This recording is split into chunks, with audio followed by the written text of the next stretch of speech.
Bom, a mente humana tem uma tendência quase tipo automática de criar extremos quando o assunto é moralidade, sabe? Com certeza, a gente vê isso o tempo todo. E para quem nos acompanha, pensa num pêndulo. De um lado da oscilação, existe aquela visão de que as regras não importam mais, né? Aquela vida sem qualquer limite. Exato, onde vale absolutamente tudo. E isso, historicamente, muitas vezes deságua num vazio moral imenso. E do outro lado, no extremo oposto, a gente encontra pessoas vivendo completamente esmagadas, né? Nossa, sim. Correndo naquela esteira ergométrica espiritual em alta velocidade, mas sem sair do lugar. Tentando ser absolutamente perfeitas para conseguir, tipo, alguma aprovação divina, sabe? E vivendo uma exaustão constante e um medo crônico de falhar. É muito triste. É verdade. E é exatamente no meio desse campo minado, nessa tensão entre esses dois extremos, que o nosso mergulho de hoje se concentra. Um tema fascinante, aliás. Demais. A nossa missão nessa análise detalhada de hoje, especialmente olhando para a lição da Escola Sabatina de quarta-feira, dia 27 de maio, é explorar isso a fundo. Isso. Como professores, a gente precisa olhar para esse que é um dos debates mais antigos e profundos de toda a história cristã. A aparente tensão entre a lei e o evangelho. O objetivo hoje é desconstruir a ideia tão comum de que esses dois conceitos são, sei lá, inimigos num campo de batalha. Essa é uma premissa fundamental para a gente começar. Porque quando analisamos as fontes e a vasta literatura teológica, fica muito claro, né? Fica claríssimo. Ao longo da história, a humanidade acabou separando coisas que, na verdade, funcionam numa sincronia impressionante. Uma sincronia que a gente perdeu de vista. Exatamente. A ideia central que emerge do estudo dessa semana é que a lei e o evangelho não disputam espaço no coração humano. Ah, isso é importante. Eles não são rivais. Não são. Eles têm papéis bem distintos, mas são totalmente interdependentes. Tá aí. E em termos práticos, como isso funciona? Bom, em termos muito práticos, a lei revela quem Deus é, ela aponta para uma santidade que é inegociável. Enquanto o evangelho revela o que Deus fez, certo? Mostrando o amor dele em ação. Perfeito. Um não anula o outro, sabe? A lei tem uma função cirúrgica de denunciar o que está errado, de diagnosticar a fratura. Como um raio-x? Isso, como um raio-x. E o evangelho apresenta o Salvador, que é a cura definitiva. Ok, vamos desvendar isso, porque, assim, é muito bonito falar em teoria, né? Na teoria tudo funciona. Mas, para entender como essa parceria funciona na prática, acho que a gente precisa dar um passo atrás e olhar para a raiz da coisa. Concordo. De onde vêm essas leis no fim das contas? Pois é, porque a grande verdade é que a maioria das pessoas olha para os mandamentos e enxerga apenas um código burocrático, sabe? Uma lista de regras chatas e restritivas. Tipo isso, uma lista focada apenas no que não se pode fazer. Parece algo criado só para estragar a diversão de todo mundo. O que é fascinante aqui é entender a diferença entre uma regra inventada e uma lei fundamental. Como assim, regra inventada? O material de estudo de quarta-feira argumenta desde o início que o universo não é governado pelo acaso ou por algum capricho, sabe? Sim, o criador não acorda um dia e decide, de forma arbitrária, mudar as regras do jogo. Exato. A estrutura do governo dele é fundamentada em conceitos imutáveis, coisas como justiça, verdade e amor. Então a lei divina não é um decreto ditatorial criado só para impor um peso sobre a gente. De jeito nenhum. Ela nasce diretamente do caráter dele. É uma extensão da própria essência divina. Tem uma analogia no nosso material de estudo que ilustra isso perfeitamente e eu acho ela muito precisa. Qual delas? Aquela que sugere que assim como a luz revela a natureza e a intensidade do sol... Ah, sim, e o perfume revela a essência de uma flor, né? Essa mesma. A lei revela a natureza do próprio Deus. Não é uma invenção aleatória. É uma descrição de quem ele é. Para quem está nos ouvindo, pensem na diferença entre uma lei de trânsito e a lei da gravidade. Boa comparação. Uma lei de trânsito que diz, sei lá, limite de 80 km por hora, é uma regra prescritiva, né? Alguém inventou e pode mudar amanhã. Hoje 80, amanhã pode ser 100. Exato. Mas a lei da gravidade é descritiva. Ela descreve a realidade de como o mundo funciona. Você não quebra a lei da gravidade, você se quebra contra ela. Genial. E a lei divina parece funcionar muito mais como a gravidade. Sim. É como a atitude de pais amorosos criando diretrizes para os filhos, sabe? Aquela coisa de não colocar a mão no fogo. O objetivo não é privar a criança da liberdade de brincar com o fogão. Não, é proteger de uma queimadura de terceiro grau. A lei existe para preservar os relacionamentos. Exatamente. E isso levanta uma questão importantíssima sobre as consequências, sabe? Conta mais. Quando essa lei, que tem esse propósito intrínseco de proteger, é violada, o resultado não é só um X vermelho no seu boletim moral. Não é só um erro no papel. Não mesmo. Estamos falando de consequências reais, visíveis e, infelizmente, altamente destrutivas. Quando a lei é ignorada, o próprio tecido social e emocional se rasga, né? Os textos da lição citam famílias destruídas, relações rompidas, o aumento da desonestidade. A violência, a exploração do mais fraco. Tudo isso. O pecado gera um sofrimento muito tangível. Ele não é uma falha isolada num canto. Ele age como um vírus, né? Que contamina tudo e todos ao redor. É uma ótima definição. E a lei divina é justamente o que permite diagnosticar esse vírus. Sem a lei, o sofrimento continuaria existindo, mas a humanidade não faria ideia de como identificar a raiz da doença. Estaríamos sofrendo sem saber o porquê. Mas aí vem uma dúvida. Se a lei foi desenhada como esse muro de proteção construído por puro cuidado, Certo. e se pular esse muro significa cair num abismo de dor, isso gera um questionamento inevitável. Qual? Como algo tão essencial, tão bom, se transformou numa estrutura tão opressiva e terrível para tanta gente? Especialmente quando a gente olha para o contexto do Novo Testamento, né? Sim, havia uma confusão imensa no primeiro século sobre o que a lei realmente significava. O cenário ali no primeiro século era de extrema polarização. De um lado, a gente tinha líderes religiosos, como os fariseus, E eles tinham construído o que chamavam de uma cerca em torno da Torá. criando centenas de regras adicionais em cima das leis originais, né? Isso mesmo. Tudo para garantir que ninguém sequer chegasse perto de quebrar o mandamento de verdade. Só que o foco se tornou obsessivamente externo, puramente comportamental. Totalmente.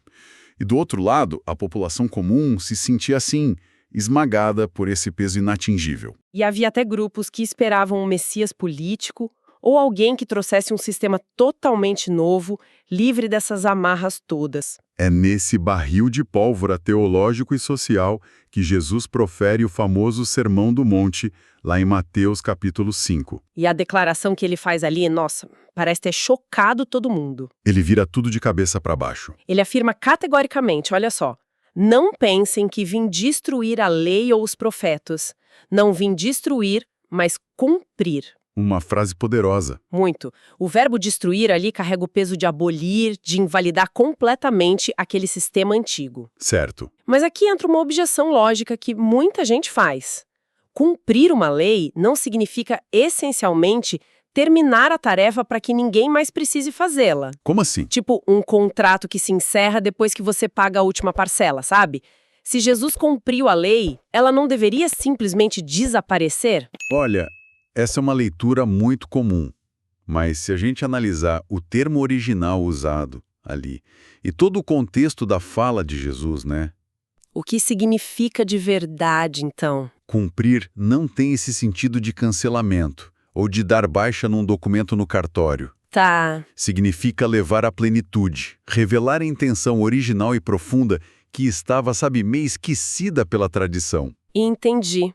A grande revolução conceitual de Jesus foi mostrar que os mandamentos nunca foram desenhados como um simples checklist, né? Exatamente. A elite religiosa da época amava o checklist. Sabe por quê? Por quê? Porque o comportamento externo é muito fácil de medir. E principalmente é fácil de falsificar. Nossa, é verdade. Você pode fingir que é uma pessoa boa bastando não fazer coisas ruins em público. Exato. Mas Jesus pegou a lei e a internalizou de um jeito absurdo. Ele pegou as regras e colocou um holofote direto nas intenções lá no fundo da mente humana. Ele diz que não adianta nada você não cometer o ato físico do assassinato se a sua mente está consumida por um ódio profundo contra outra pessoa. O ódio já é a semente da morte. Perfeito. Ele também diz que não adianta evitar o adultério físico se o coração está tratando o outro apenas como objeto de cobiça. Mas espera aí. Se a lei agora exige pureza até nos pensamentos mais íntimos, isso não coloca o sarrafo de uma forma meio desleal? Como assim desleal? É como exigir que um ser humano voe sem asas, sabe? Isso torna a lei não apenas difícil, mas, impossível. E é precisamente esse o choque de realidade que o texto quer provocar. Sério? Sim, Jesus elevou o padrão para demonstrar que a obediência meramente externa, sem uma transformação interna genuína, não serve de nada diante da perfeição divina. A lei não avalia apenas o que as nossas mãos produzem. Ela julga as motivações secretas da nossa alma. É profundo e assustador ao mesmo tempo. Aqui a coisa fica realmente interessante na lição de quarta-feira. Por quê? Porque se essa é a métrica, se o julgamento desce ao nível das intenções e dos pensamentos mais sombrios que a gente esconde até da gente mesmo, Sim. então todo mundo falha miseravelmente, não tem um que escape. Ninguém escapa. Tem uma analogia no material da lição que elucida isso muito bem para quem está acompanhando a gente. Analogia do espelho, não é? Essa mesma. Imagina alguém que acorda de manhã, vai no banheiro e se olha num espelho muito, muito nítido. E o espelho mostra tudo. Mostra tudo. Esse espelho espiritual revela cada sujeira, cada falha de caráter, cada motivação egoísta com uma precisão cirúrgica. É doloroso olhar para esse espelho. Muito. Mas um espelho não tem a menor capacidade de limpar ninguém. Ninguém esfrega o vidro do espelho no rosto para remover a sujeira, né? Seria bizarro, para não dizer inútil. Total. A lei ilumina, a lei condena o erro, mas ela não tem em si mesma a capacidade de expiar o mal. E só para deixar claro para o pessoal, espiar não é um termo, sei lá, místico e distante. O que significa na prática? Significa literalmente pagar a dívida, consertar o dano, remover a culpa de forma justa. A lei não conserta, ela apenas acusa o erro. Se conectarmos isso com um quadro geral, a gente chega ao coração da tensão. E é aqui que entra o pensamento do apóstolo Paulo. Porque Paulo era um fariseu extremamente rigoroso, né? Ele conhecia a lei como ninguém. E ele percebeu a falência total desse sistema de checklists. Exato. Em passagens como Romanos e Gálatas, ele argumenta que nenhum ser humano será justificado pelas obras da lei. Ou seja, ninguém será declarado inocente diante da justiça divina só por tentar seguir regras. Ninguém. Porque a lei nunca perdoa. A justiça, por definição, não pode simplesmente varrer o mal para debaixo do tapete. O mal causador real, né? Exige uma reparação de verdade. E é aqui, diante desse espelho implacável que aponta a nossa falha estrutural, que o Evangelho entra. Não como um complemento, mas como a única via de resgate. A única via. Isso muda completamente a dinâmica daquele tribunal espiritual que a gente imagina. Porque, historicamente, a ideia que o pessoal tem é que a gente faz boas ações, coloca na balança e torce para o lado bom pesar mais que o ruim, né? Uma balança cósmica de merecimento. Mas o que estamos vendo na lição de hoje é que a obediência imperfeita não funciona como moeda de troca. De forma alguma. A grande tese do Evangelho é que a nossa esperança não está na nossa capacidade de alcançar a perfeição moral. Tá na obra perfeita de Cristo, certo? Exatamente. E a cruz é o centro desse paradoxo brilhante. Como assim um paradoxo? Veja bem, a lei e a justiça exigiu uma condenação.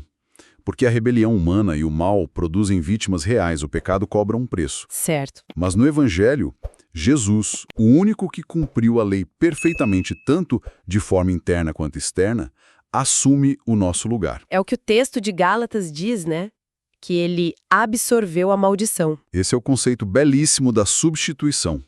O justo absorvendo a consequência da quebra da lei pelos injustos. Experimentando o abandono e a dor que eram nossos. Tudo para que a justiça fosse totalmente satisfeita e o perdão pudesse ser oferecido gratuitamente para nós. A lei diagnosticou a doença fatal. E o Evangelho forneceu o antídoto definitivo, mas ao custo da própria vida de Deus. É uma imagem muito forte. O inocente ocupando a cadeira do réu, confesso. Para que a justiça não seja ignorada, mas transferida. Isso resolve o problema da culpa de um jeito espetacular.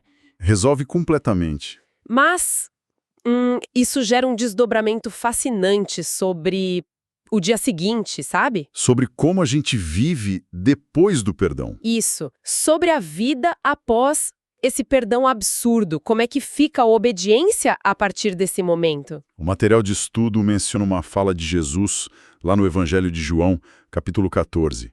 Ele diz: "Se me amais, guardareis os meus mandamentos." Tem uma inversão de lógica aí, não tem? A estrutura tradicional de causa e efeito foi virada de cabeça para baixo. E essa inversão é a chave para toda a vida espiritual saudável. A ordem dos fatores aqui altera e muito o produto final. A obediência que Jesus propõe não nasce do medo de uma punição eterna. Nem daquele pragmatismo mercenário, sabe? Onde a pessoa tenta obedecer para comprar bênçãos. Ou para garantir uma vaga no paraíso. Exato. A ordem correta é que o amor genuíno e a compreensão do sacrifício vem antes de qualquer ação. Quando a mente finalmente entende a imensidão do perdão oferecido lá na cruz, a gratidão gera amor, né?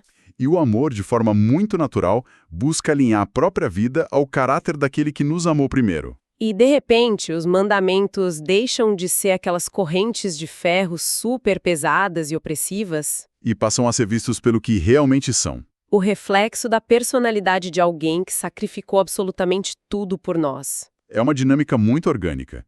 Quanto mais a gente entende a extensão do amor apresentado no Evangelho, mais a gente aprecia a pureza da lei. E o paradoxo continua, né? Quanto mais a gente olha para o padrão elevado da lei, mais a gente percebe a nossa dependência diária do Evangelho. Não é um degrau que você sobe e deixa para trás. É um ciclo constante de humildade, de dependência e gratidão. Mas, olha, psicologicamente falando, é até assustador notar como a natureza humana tem uma facilidade absurda em rejeitar essa graça.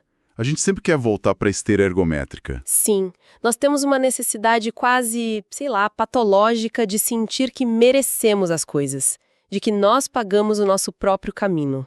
E aí a gente entra no que as fontes da nossa lição chamam de legalismo. Esse é um ponto crucial do estudo de quarta-feira, e o grande perigo, pelo que eu vejo, é que o legalismo é um veneno inodoro e incolor, sabe? Ele se mascara de piedade. Exatamente, ele parece coisa de gente muito religiosa, muito correta. Isso levanta uma questão importantíssima sobre as armadilhas da religiosidade. Conta pra gente. O legalismo não deve ser confundido com o simples desejo ético de obedecer ou de ter disciplina moral. Disciplina é bom? O problema não é a obediência em si. Não. O verdadeiro problema do legalismo é a intenção por trás do comportamento. É transformar a obediência numa métrica de valor pessoal. Numa alavanca, para tentar manipular Deus, né? Isso. A pessoa passa a acreditar que o desempenho espiritual rigoroso dela a torna digna de ser aceita. A justificação deixa de ser um presente que a gente recebe pela fé e passa a ser um salário suado no fim do mês. E usando aquela analogia brilhante de antes, é a loucura de tentar esfregar o espelho no rosto. Na esperança de que o próprio espelho faça a sujeira sumir. Não faz sentido. Nenhum sentido. E o grande colapso psicológico que o legalismo causa é que ele cultiva duas doenças simultâneas na nossa alma. Quais são? O orgulho e a insegurança. Nossa, andam de mãos dadas, né? Sempre. De um lado, gera um orgulho cego quando a pessoa compara o próprio checklist com o de pessoas que falham de formas mais, digamos, públicas. Cria aquele senso insuportável de superioridade moral. E do outro lado, gera uma insegurança paralisante, porque no silêncio da própria consciência, a pessoa sabe. Ela sabe que os pensamentos e as motivações dela continuam bem distantes da perfeição exigida pela lei. Então ela vive aterrorizada com a ideia de que qualquer deslize pode cancelar a salvação dela. É uma prisão, né? É por isso que os textos relembram personagens como Abraão, lá em Romanos 4. Um exemplo clássico. A aceitação dele não se deu por um currículo impecável de boas obras, mas porque ele confiou na promessa divina. A fundação de tudo é a fé. A confiança. Então, pessoal, o que tudo isso significa na prática pra gente hoje? É o momento de juntar as peças, né? Sim. Quando tentamos amarrar todos esses conceitos teológicos e práticos que a lição de quarta-feira trouxe, a conclusão fica bem clara. Escolher entre a lei e o evangelho, como se fossem duas opções num cardápio de restaurante, é o maior erro de percurso que alguém pode cometer. Separar essas duas coisas gera monstruosidades espirituais. Se alguém adota apenas a lei e descarta a graça do evangelho, termina como um fariseu moderno, sabe?